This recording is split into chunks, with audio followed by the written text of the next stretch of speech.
Wouldn't it be cool to eavesdrop on a bathroom conversation between Bobby DeNiro and Christopher Walken? That's sort of like Clubhouse. Well, sort of. Today on Zippy Point.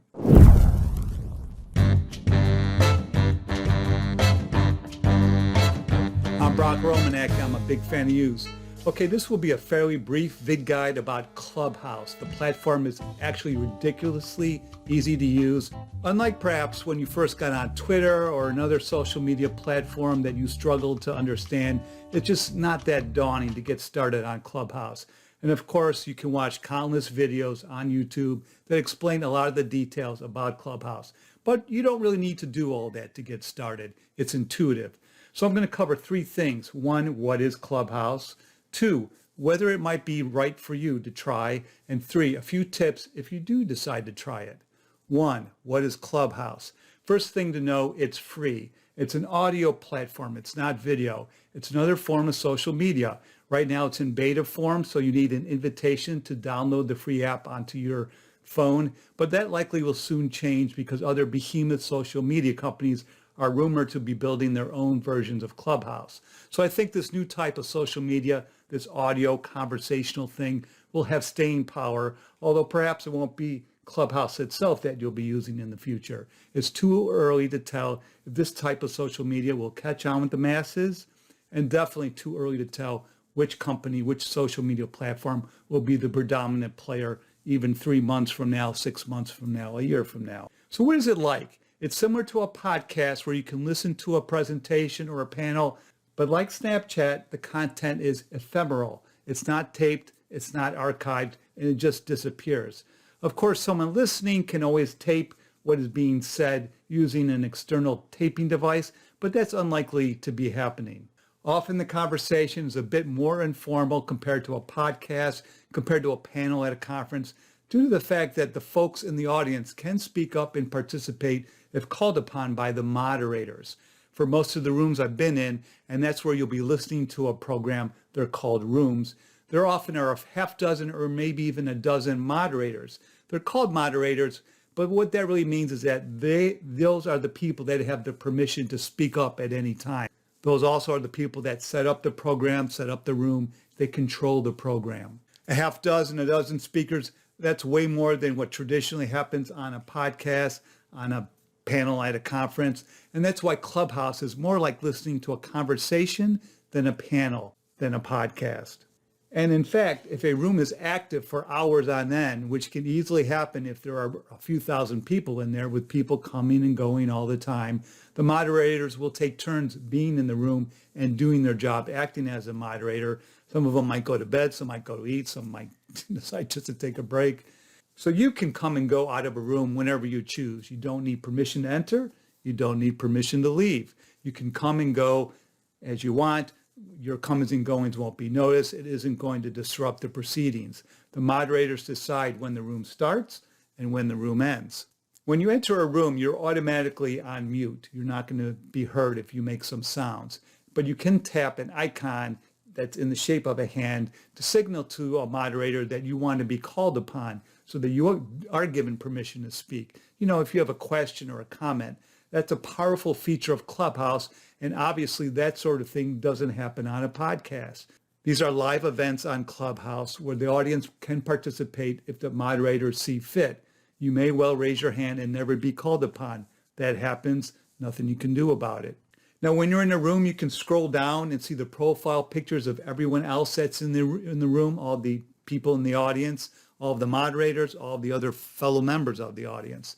This is also a very powerful feature of Clubhouse. You can click on the profile picture of any of these folks, the moderators, the other members of the audience, and read their bio. And then you can just see how many followers they have. And if you want to follow them, you can click on the word follow and you will become one of their follows.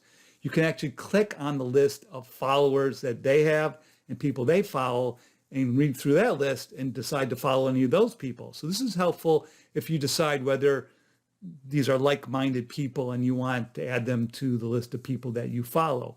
And if you follow them, they might follow you. Why do you want followers? Well, maybe one day you'll decide to set up your own program, your own room, your own club, and serve as a moderator, and you can tell your followers what you're up to. And why do you want to follow others? Because if you follow like-minded people, the Clubhouse algorithm will display programs that might interest you. So let me explain this programming aspect a little. That's at the heart of Clubhouse. There's 4 ways to find programs, to find rooms that may interest you. One is interests. When you first join Clubhouse, you'll be asked to set up your profile, and then you'll be asked what your interests are. You just click on the labels of the various interests that are listed for you. The ones that catch your fancy, you decide to click on them. And you can add or drop any of these interests at any time. You can change what you initially pick if your interests evolve over time, or if you decide, ooh, I like Clubhouse, I want to be on here a lot, and I want to pick more interests than the first 2 or 3 I picked when I first set up my profile. 2 is clubs. You can also join clubs. Clubs are started by 1 or more folks, and then those folks will act as the moderators of the rooms that the clubs meet in. Clubs pick a specific time for a particular program of theirs to start.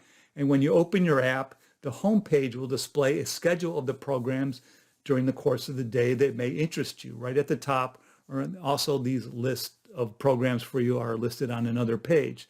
So this list will include programs from your clubs and also from your interests. Side note, you can start your own club one day perhaps. Clubhouse will review your club and vet it before you're green-lighted to do it. In comparison, you can start your own room at any time without Clubhouse vetting it. However, you're unlikely to get many people to come into your room unless you happen to have a lot of followers, or people are just exploring, happen to see your room and say, oh, I want to join in. But you're only going to get a few dozen people at most likely for that when you do that. 3 is people you follow. The Clubhouse algorithm will also feature programs and rooms on your homepage based on the people that you have chosen to follow. They figure out that if you follow these people and these people are in these clubs, then maybe this club program will be right for you.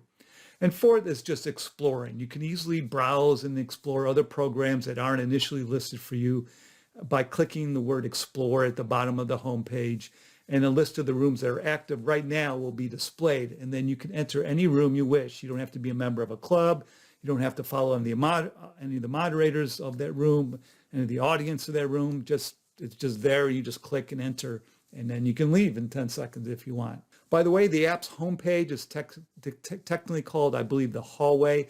I learned this by watching a video about Clubhouse. It isn't mentioned anywhere on the app, but I thought I'd throw that tidbit out for you, because now you're an expert. Anyway, this might sound all a little bit confusing, and hopefully I got the description right, but I'm fairly new myself. But trust me, I figured all of this out without watching any videos, any reading anything about it. And I'm an old guy that isn't necessarily tech savvy. It's just that intuitive. 2, whether it might be worth trying. If you're so busy that you cry yourself to sleep, don't get involved. You got bigger fish to fry, right? If you're scared of the idea of it because you already hate social media, do yourself a favor and skip it, at least for now. This is cutting edge stuff and you're not missing anything unless the thrill of being a first mover is something that you enjoy. I'm loving it. It's like going to a party, and as you move from room to room, with a click of a button, you can drop in on any conversation and lurk, and then leave without the social awkwardness of trying to extricate yourself from a conversation, a convo that isn't doing it for you. In the very early days, Clubhouse was mainly filled with folks looking to kick the tires on their own startups, think Shark Tank, and giving each other advice. There's also a lot of programming on there for social media influencers or wannabe social media influencers who are trading ideas and tips. As Clubhouse has grown in the last few months, there's a lot more than that available, a whole lot more. For example, I just saw this room entitled Practice English with an American, and there was a few dozen people in there that were practicing speaking English. That's awesome. That's great. I'm really enjoying the mindfulness community myself. That's one of my interests. And now there are over 10 million Clubhouse members in a fairly short period of time, and it's growing fast. And that's with the requirement, the limitation that you need an invitation to join because it's in beta version. The platform got a big boost from Elon Musk when he was being interviewed in a room a few weeks ago, and he called up this Robinhood CEO to join him at the height of the GameStop saga. And that got a lot of mainstream press, and Clubhouse exploded into the general public's consciousness. Bill Gates was in a room being interviewed just 2 days ago, And last night I listened to a fascinating discussion with one of the co-founders of Netflix. So there are many celebrities giving Clubhouse a big boost right now. Of course, us corporate law types tend to be the last to join any new social media, any new tech. So right now, there's not a whole lot of action for us. If you go into the search tool and you search ESG, corporate governance, securities law, there's almost nothing, sustainability, social issues. But that could change one day, and being a first mover does pay dividends down the road. So you might want to get in early just to start getting a feel for it so you know what it is. And like I said, it can be thrilling. One of the moderators last night had their 9-year-old daughter with him, and she let out a huge burst of glee about how exciting it was to have Netflix co-founder Mark Randolph on. And it was. And during these tough pandemic times, I miss informal conversations, and the whole Clubhouse experience has filled me with joy, at least for right now. We'll see if that lasts.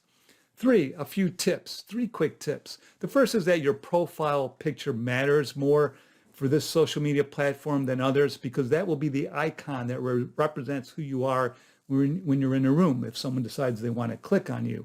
I think having your background be a solid color is a good look, and I highly recommend it, whether it be solid white or another solid color.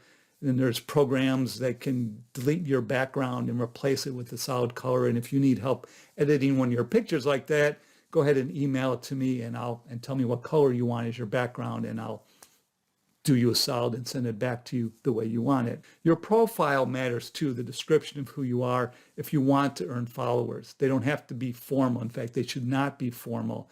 You can list your, just a few phrases. Here's a few examples. Here's an example of what mine looks like.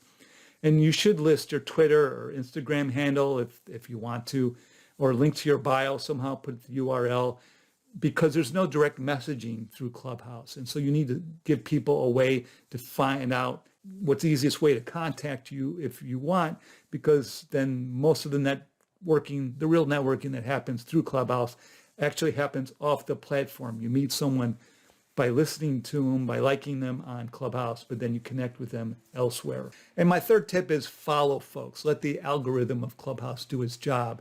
And if this platform really does take off and it has staying power, the best way to get followers is to follow others. One hand washes the other kind of thing. So if you're on Clubhouse, please follow me and let me know what you think.